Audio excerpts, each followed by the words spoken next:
Isipin mo ito. Paano kung isang araw ay may lumabas na matibay at hindi mapapasubali ang ebidensya na nagsasabing ang mismong Pangulo ng bansa ang umano'y nasa likod ng malawakang nakawan sa gobyerno? Hindi lamang ito simpleng iskandalo. Kung mangyari iyon, maaari itong maging isa sa pinakamalaking political crisis sa kasaysayan ng Pilipinas. At kung ang Pangulong tinutukoy ay si Ferdinand Marcos Jr., ang epekto nito ay hindi lamang sa politika kundi sa buong sistema ng pamahalaan. Sa ganitong senaryo, ang unang tatamaan ay ang public trust. Sa isang demokrasya, ang tiwala ng mamamayan sa kanilang lider ang isa sa pinakamahalagang pundasyon ng gobyerno.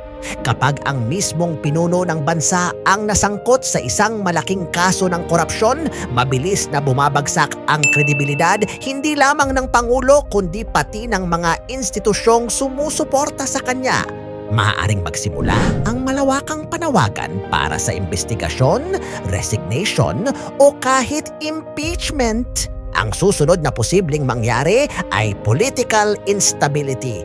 Sa Pilipinas, may malinaw na mekanismo ang konstitusyon para sa pananagutan ng Pangulo ang impeachment. Kapag nagkaroon ng malakas na ebidensya at sapat na political pressure, maaaring magsimula ang proseso sa Kongreso. Ngunit sa realidad ng politika, hindi lamang ebidensya ang mahalaga. Malaki rin ang papel ng political alliances at suporta ng mga mambabatas. Kung malakas pa rin ang suporta ng administrasyon sa Kongreso, maaaring tumagal o maging komplikado ang proseso. Bukod sa politika, maaaring magkaroon din ng malalim na epekto sa ekonomiya.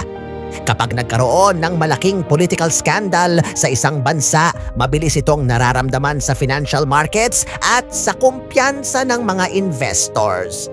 Ang mga negosyo ay kadalasang nagiging maingat kapag may political uncertainty at maaaring makaapekto ito sa halaga ng currency, stock market at mga proyekto ng pamahalaan. May isa pang mahalagang aspeto, ang reaksyon ng publiko. Sa kasaysayan ng Pilipinas, kapag ang galit ng taumbayan ay umabot sa kritikal na punto, nagkakaroon ng malawakang kilos protesta. Maaaring magsimula ito sa social media, ngunit kalaunan ay maaaring lumawak sa mga lansangan kung ang pakiramdam ng publiko ay hindi sapat ang aksyon ng mga institusyon. Ngunit mahalagang tandaan na sa anumang alegasyon laban sa isang lider, lalo na sa pinakamataas na posisyon sa bansa, ang pinakamahalagang bagay ay ebidensya at due process. Sa isang demokratikong sistema, hindi sapat ang tsismis o paratang.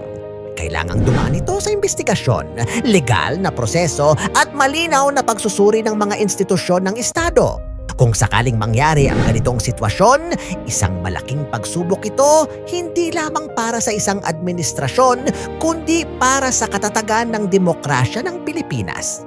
Dahil sa huli, ang tunay na tanong ay hindi lamang kung sino ang may kasalanan, kundi kung gaano kalakas ang mga institusyon ng bansa upang panagutin ang sinumang nasa kapangyarihan. At dito nagiging malinaw ang isang mahalagang katotohanan.